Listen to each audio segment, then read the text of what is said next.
Thank you for joining me, Diana Master, on NMH at 1, where we highlight the news making waves in Namibia and beyond, ranging from current affairs, community stories, sports and economic news. Coming up in this broadcast, pastor says sex with congregants was consensual. Shimi's tax breaks may take up to 90 days to kick in. And NIP spends 11 million Namibian dollars on 18 vehicles. Follow all our programs on 1up2.com or DSTV channel 285 and GoTV channel 25 in Namibia. Stick around, midday news update coming right up.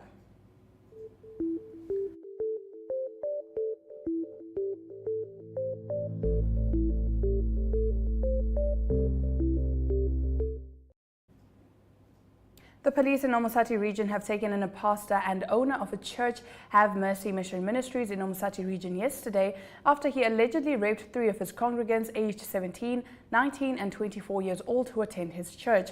The incident happened on the 9th, 16th and 24th of February consecutively at Onepandaulo village in Etai constituency. Omusati Police Regional Commander Commissioner Ismail Basson confirmed. Tuemo Haidula has more. Visual News highlights local stories from across Namibia right after the break. Stay with NMH at 1.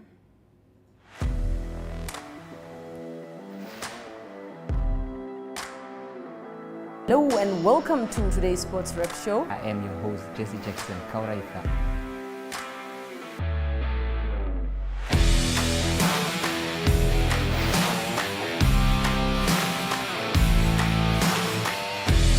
In replay, Namibia, who had won the toss for the first time on this tour.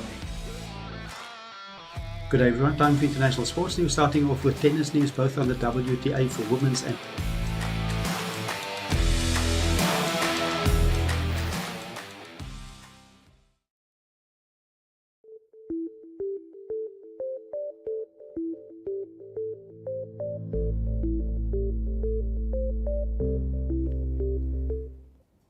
Getting into today's visual news clips, the leader of the Landless People's Movement, Bernardo Swartboy, on Tuesday criticized the decision of the Rundu Town Council to evict 83-year-old Mqarch Ihemba from her home of more than 50 years in the river town's Kehemu settlement. Here's Nikano Nangolo with more.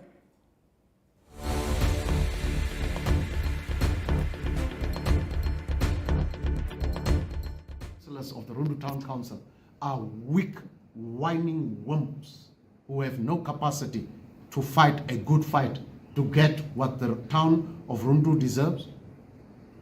Is it because they are so weak that they pick on an 82-year-old Oma? Young men elected, they have the strength to remove an 82-year-old Oma, their grandmother. Shame on them. But they can't stand up to the ministry to say, can we build a new office here? What type of people have been elected here? Are they really human beings that have logic and sense? How do you put a person, and Wakadumu, who screams around everywhere, is just coming after the lady, the Oma, is put in under a tree?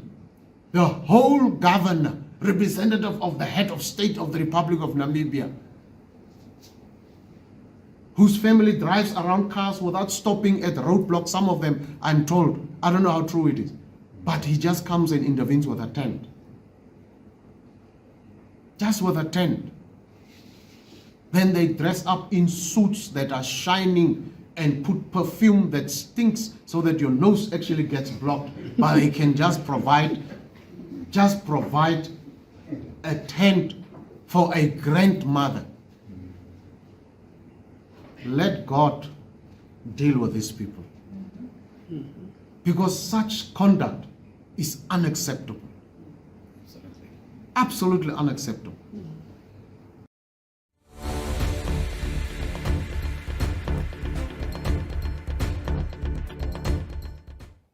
Oryx Properties CEO Ben Newster discussed the dire need for Namibian property owners to belong to a governing body during the launch of the Association of the Namibian Property Industry at Drombos. This video is courtesy of Elizabeth Bebes.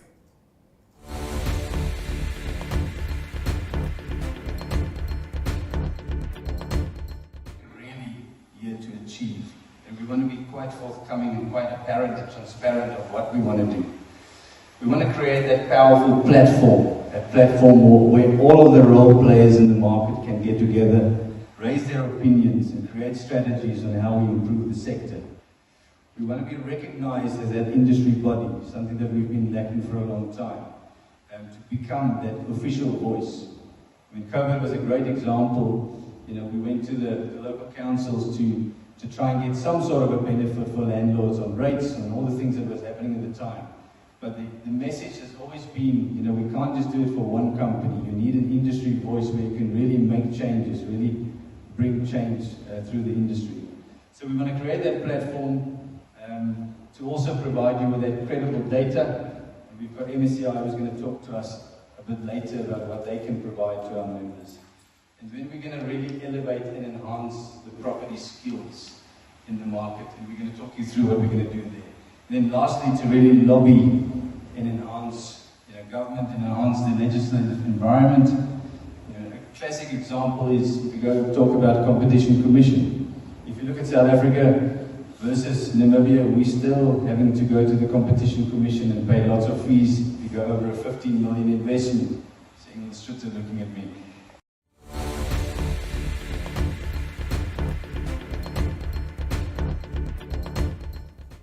Stick around after the break. The Namibian Sun leads us into the newspaper review segment. Hi Sonia. Hi Tufeni. What are you reading? I'm reading about the Child Care and Protection Act. In this pamphlet I got from school. What's that? It is Namibia's main law for the children and the issues affecting them. The act classifies here that a child is anyone under the age of 18 years. Check out some of the rights meant to protect you. For more information, contact the Children's Advocate. For more information, contact the Children's Advocate Namibia in the Office of the Ombudsman on 061 20 73 111. Send us an SMS on 20401. SMS costs 40 cents. You can also send us a message via our Facebook page. Remember, the services of the Children's Advocate are free of charge.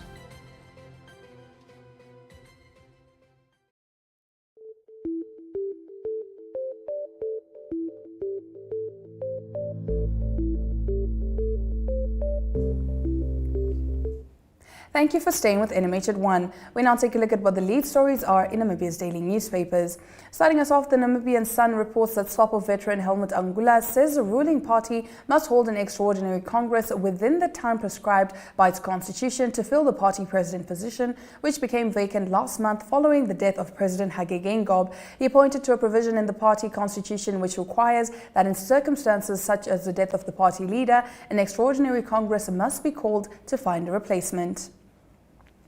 On page 3, the United People's Movement says an attempt by its alliance partner Popular Democratic Movement to stop it from courting other political formations is uncalled for and out of order. On Monday, PDM wrote to the National Assembly to request the withdrawal of UPM members Jan van Wyk and Frans Bettolini from Parliament for publicly endorsing independent presidential candidate Ali Angula despite being in an alliance with PDM. In a statement, UPM yesterday said PDM's plan to withdraw the duo is in direct violation of a memorandum of agreement signed on the 28th of August 2019. On the front page of the Republican, a controversial psychiatrist from Swakopmund who used to be innocent was found on charges of raping a patient whom he would first drug will be part of a hearing of the Medical and Dental Council of Namibia for unprofessional conduct. On page 3, the pensioner on trial for the rape of an 11-year-old girl was impotent during the incidents after he broke his pelvic bone and his bladder burst in an accident. On its front page, the Allgemeine Zeitung reports that Botswana has had the driest February for 40 years, with maximum temperatures that at times reached and exceeded 37 degrees Celsius. This was reported by the Sunday Standard, among others. The Southern Africa Seasonal Monitor for February 2024 shows that Botswana is under the influence of El Niño. These patterns are primarily associated with heavy rainfall and crop failures for most of the region. The central part of the region on the border between Zambia, Zimbabwe and Botswana is experiencing the driest February in the last 40 years, says the Monitor. On the paper's page 3, more than 400 learners at makeshift Rundu-based Ndama East Primary School who attend lessons seated on logs under trees face a bleak future amid a directive by the government to close down the school, which was established by unemployed teachers. The disagreement revolves around the construction of another school in the area. According to the school spokesperson Paulus Ndumba, the initial plan was to construct a school building at its existing location. However, acting Kavango East Regional Education Director Christine Shilima raised concerns about the school's registration status, prompting her to erect another school approximately 900 meters from the current site. Stick around after the break. We continue with our newspaper review segment, starting with what's headlining the Namibian newspaper's front page. Stay tuned. Neo Paints has established a 67-year Namibian legacy, creating personalized paint solutions that blend quality and innovation for the Namibian people. We pride ourselves in being a 100% Namibian-owned company, investing in our country and our people by employing and empowering true Namibians. With every brushstroke, Neo Paints commits to our quality guarantee and always delivering a coat of excellence. At Neo Paints, we always stay true to our country. We are as Namibian as you.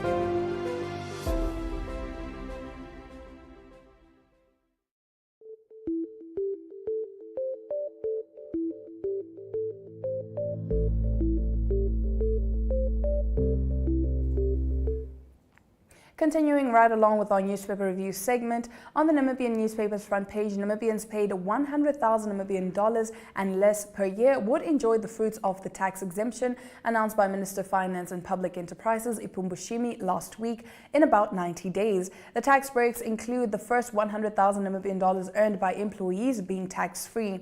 Shimi raised the threshold from 50,000 to 100,000 Namibian dollars during his budget speech in Parliament last week.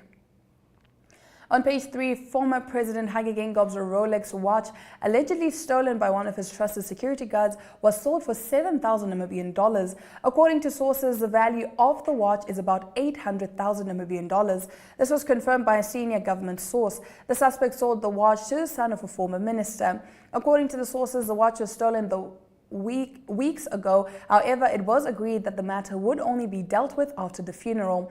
A video circulating on social media shows the suspect selling the watch in exchange for a computer box. I need like 10,000 Namibian dollars or 7,000 Namibian dollars just for now. I need to go and buy a computer box. It is very rare to get a computer box, he was caught saying in the video.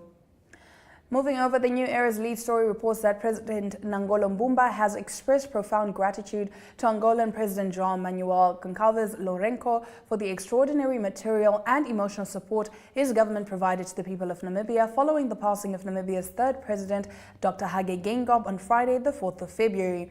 President Mbumba praised Lourenço for the overwhelming presence during the state memorial and burial service for President Geingob. Mbumba was in Angola on Monday for a one-day working visit. In a media statement issued soon after he landed back home yesterday, President Mbumba explained that his choice to visit Angola for his first working visit outside the country was a long-standing tradition for Namibian presidents, and he was continuing in the footsteps of founding President Sam Nujoma, second President Hifikepunye Pohamba, and the third late President Dr. Hage Geingob. On the paper's page 3, the Namibian Institute of Pathology has procured 18 new vehicles at a cost of just over 11 million Namibian dollars, which equates to more than 611,000 Namibian dollars per vehicle. In a statement issued Monday, the institute, which controversially spent 5.3 million Namibian dollars on vehicles for its top 5 executives last year, stated that this vehicle procurement is a strategic investment in response to challenges faced in specimen transportation. Responding to New Era, NIP spokesperson Nita Evaristis noted that the 18 new vehicles will be financed over 48 months, inclusive of repairs and maintenance over the financing period. Now, the Market Watch reports that Nedbank Namibia yesterday reported a profit after tax of 460 million Namibian dollars for the year ended 31 December 2023, a spike of 54% compared to its 2022 financial year. After fair value adjustments, Nedbank Namibia's headline earnings came in at 383 million Namibian dollars, nearly 29% or 85 million Namibian dollars more than its previous book year.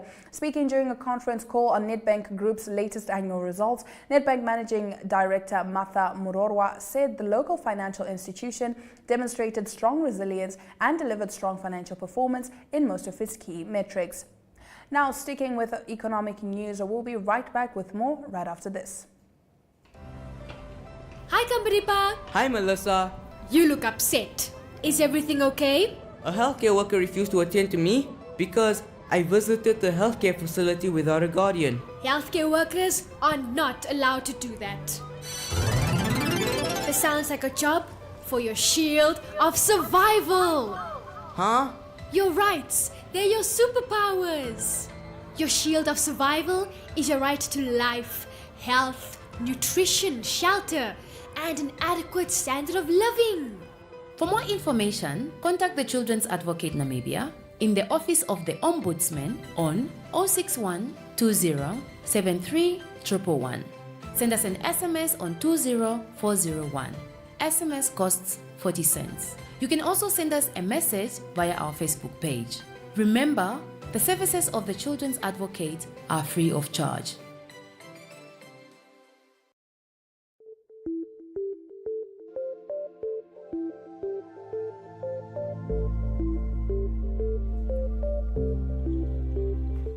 In economic news this afternoon, Sila Gold Corp, a Canadian junior gold exploration company, has entered into a share purchase agreement with Namibia Critical Metals Incorporated to acquire 4 gold prospective properties encompassing 2,788 square kilometers located within central Namibia Gold Belt. Sila is to acquire a 95% interest in NMH's Namibian subsidiary that owns the rights, title and interest to Grootfontein, Irongo, Oshwarongo and Kaoko licenses. The transaction includes a cash payment of 1.9 million Namibian dollars. Commenting on the deal, Sila President and CEO Regan Essenor said the company is very pleased to acquire such an extensive land package of prospective ground in a truly emerging gold district. We'll now take a look at the economic indicators just before we get into news from Africa.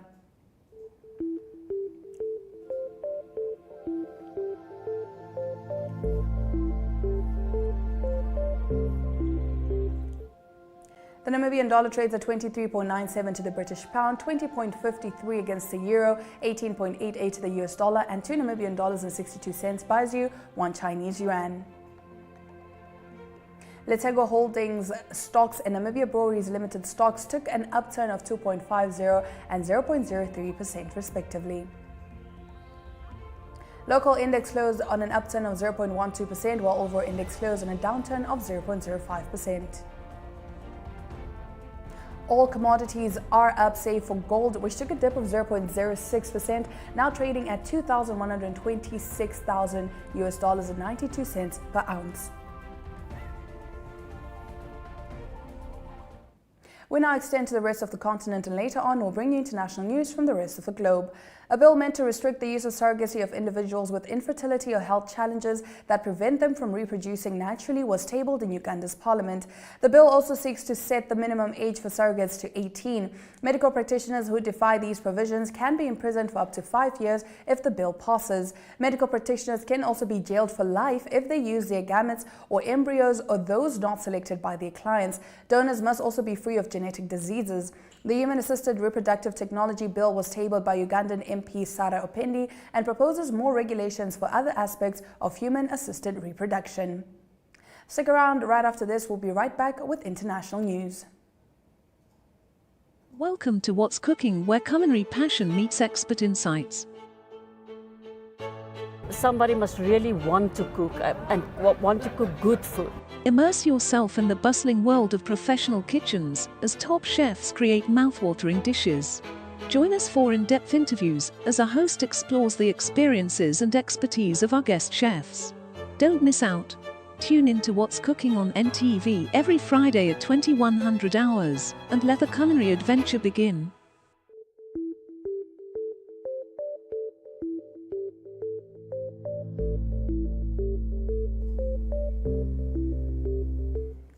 In international news this afternoon, Russia carried out an overnight drone attack on Ukrainian regions, hitting power infrastructure, damaging residential and commercial buildings, and injuring at least 7 people, officials said. Ukrainian air defenses shot down 38 out of 42 Russian drones over 8 regions across the country, the Air Force said. It is one of the largest Russian drone attacks on Ukraine in the past several weeks. The Air Force said the Shahed kamikaze drones were downed over the south, center, west, and northeast of the country. Air alerts in some regions lasted between 2 and 4 hours. The Energy Ministry said a power infrastructure facility was hit in the western region of Kemeltinsky, leaving more than 14,000 consumers in 30 settlements without electricity. Don't go anywhere, we'll be right back with our sports news.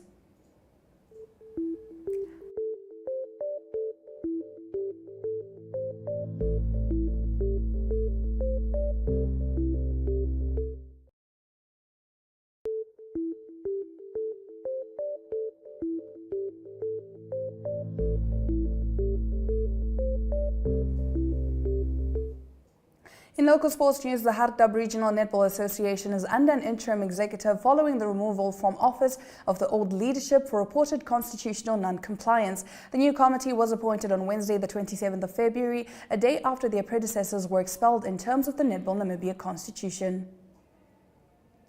The Namibian Electronic Sports Association intends to stage its national qualifiers this weekend, marking a pivotal moment for e-sport in the country. Slated to kick off on Saturday, the qualifiers are a beacon for the nation's finest e-sport talent, offering a platform to showcase their skills in a competitive arena, the organizers say.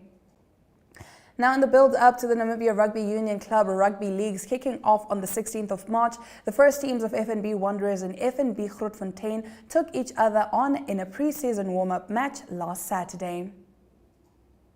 If you're just joining us, this is NMH at 1, and we'll be getting into the highlights from today's broadcast right after this. Neo Paints has established a 67-year Namibian legacy, creating personalized paint solutions that blend quality and innovation for the Namibian people. We pride ourselves in being a 100% Namibian-owned company, investing in our country and our people by employing and empowering true Namibians. With every brushstroke, Neo Paints commits to our quality guarantee and always delivering a coat of excellence. At Neo Paints, we always stay true to our country. We are as Namibian as you.